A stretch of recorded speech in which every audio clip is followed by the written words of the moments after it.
As the United Nations marked World Population Day, the demographic of nations around the globe is dramatically changing. Growing populations in India and Africa are leading to greater development, but they both also face the brunt of climate change. Despite facing many obstacles, the African continent is the centre of much interest.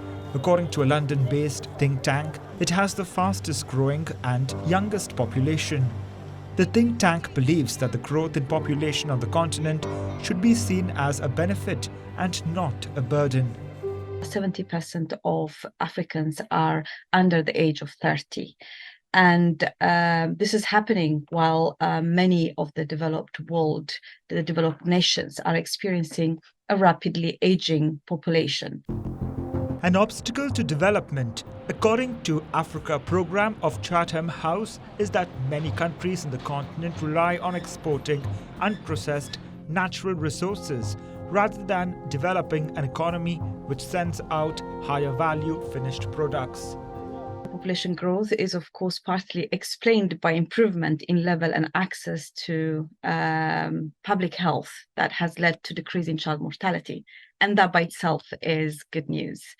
And the other good news is that also by having a young population, most African nations do not have the burden of a large elderly population that relies on taxes and pensions, which can be a strain on the economy as well. What are the boom sectors? And this would be housing, infrastructure.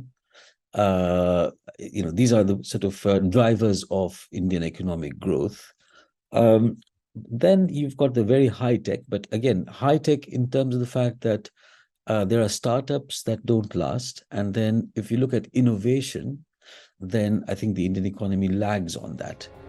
Researchers believe that the continent's youth will also be a key to its long-term security and prosperity despite climate change. Apart from Africa, of the world's 8 billion population, India is now home to 1.4 billion people according to the United Nations. China's population will continue to fall and drop below 1 billion before the end of this century, says the UN. Bureau Report, WION World is One.